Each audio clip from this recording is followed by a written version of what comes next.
Hi, welcome to this Primex learning series.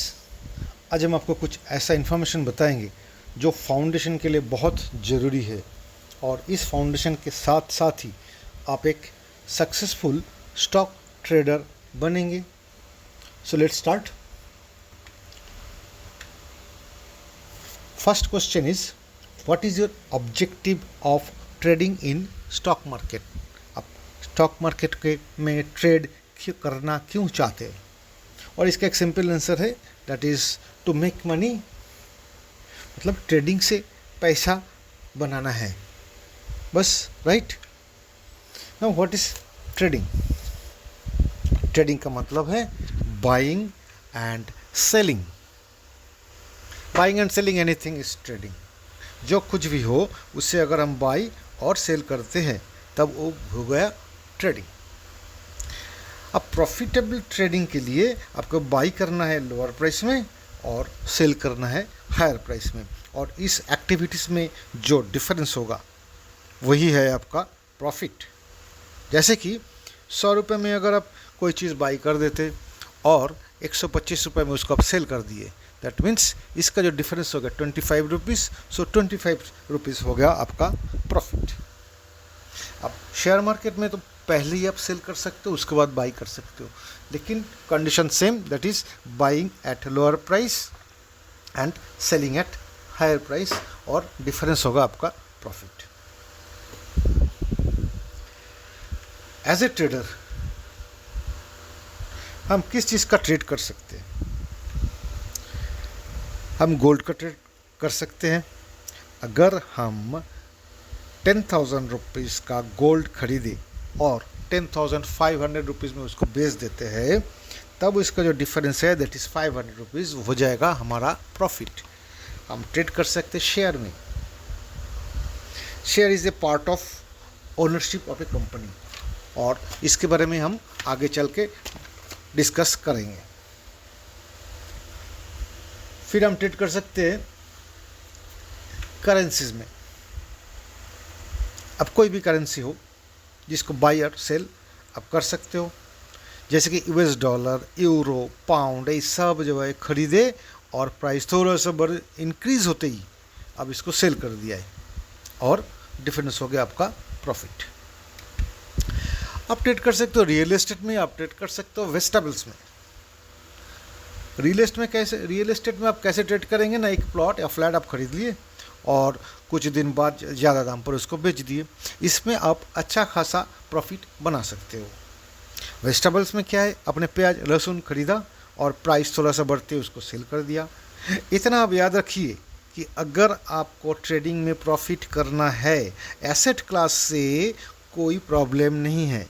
Only thing you have to be smart enough ताकि आप कम दाम पर खरीदे और प्रॉफिट के साथ उसको सेल करें।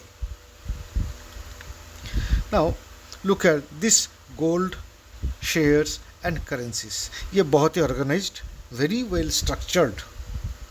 इवन टूडेज वर्ल्ड, आप कभी भी कहीं भी किसी भी कंट्री में हो, आप इसी में बाई एंड सेल कर सकते हो। लेकिन real estate and vegetable markets में ये दोनों मार्केट जो है बहुत ही अनऑर्गेनाइज्ड है, और ये कम से कम 50 साल इस ऑर्गेनाइज्ड मार्केट से पीछे है। और इसलिए हम ओनली स्ट्रक्चर्ड एसेट क्लास के ऊपर डिस्कस करेंगे आज, राइट? अच्छा, गोल्ड जो कि आता है कमोडिटीज मार्केट में आता है, शेयर जो कि स्टॉक मार्केट में आता है, और गोल्ड एंड ए शेयर और करेंसीज आता है साथ में फॉरेक्स मार्केट में। और ये गोल्ड एंड शेयर ये दोनों ही लोकल मार्केट में आपको अवेलेबल मिलेगा, और लेकिन करेंसीज लोकल मार्केट में अवेलेबल नहीं है। Okay, gold, shares and currencies, ये तीनों में होता है परफेक्ट कंपटीशन, और ये इस परफेक्ट कंपटीशन को हम एक्सप्लेन करेंगे थोड़ी देर बाद। फिर आता है रेगुलेटरी सपोर्ट, जैसे कि गोल्ड, शेयर्स दोनों में रेगुलेटरी सपोर्ट हमें मिलता है,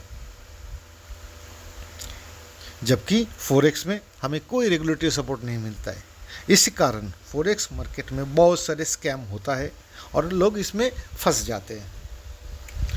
जैसे कि गोल्ड ट्रेडिंग के लिए आपको जानना जरूरी है international pricing, and share market के लिए आपको डोमेस्टिक प्राइसिंग जानना सफिशिएंट है, और ये होता ही है इसका डोमेस्टिक प्राइसिंग।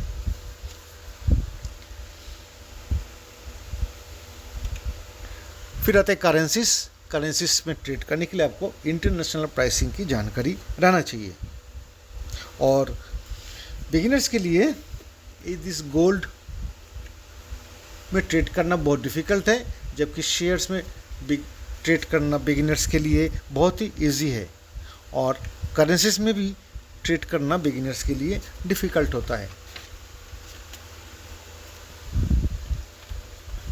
आज हम जानेंगे ओनली शेयर के ऊपर। So let's start with A stock market and shares, क्योंकि अपना सब्जेक्ट ही है stock market and share. Now what is stock market and share? इधर एक मैन्युफैक्चरिंग कंपनी आपको दिखाई दे रहा है, में भी एक केमिकल रिफाइनरीज और पेट्रोलियम रिफाइनरीज या कोई भी एक केमिकल कंपनी, कुछ भी हो सकता है।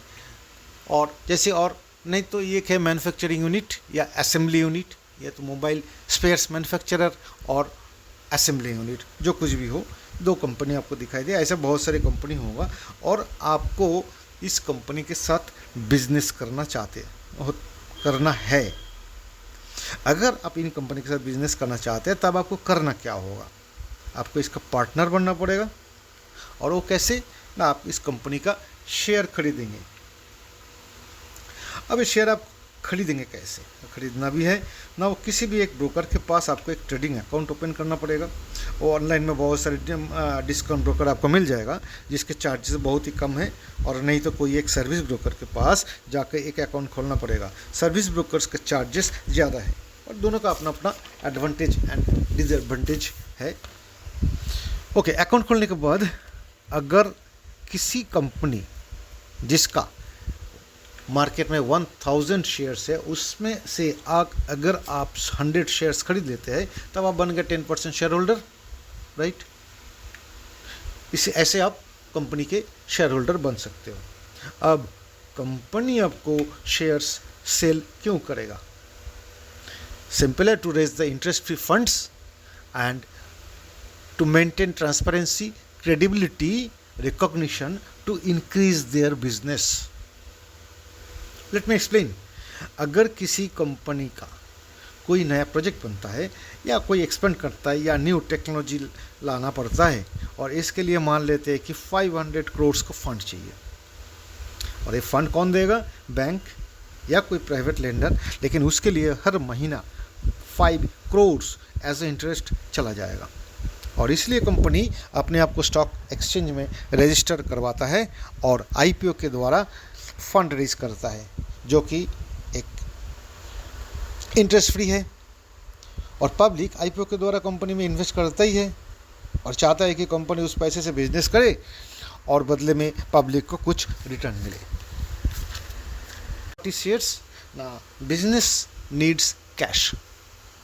बिजनेस को कैश किस लिए चाहिए? To buy assets, to meet daily expenses. रोज का खर्चा या कोई बिजनेस करने के लिए कोई भी एसेट्स खरीदना है तब इसके लिए कैश की ज़रूरत पड़ती है, और हम जानते हैं इस कैश को बोला जाता है कैपिटल, राइट?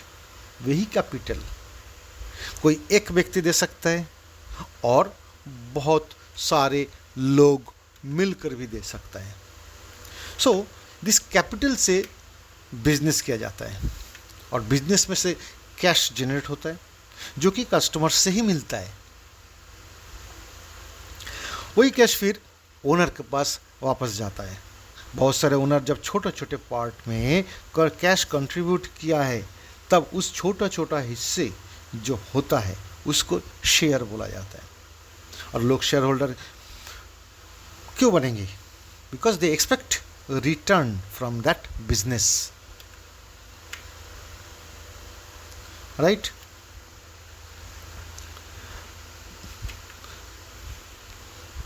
अब जानते हैं शेयर होल्डर और कंपनी का क्या रिलेशन है।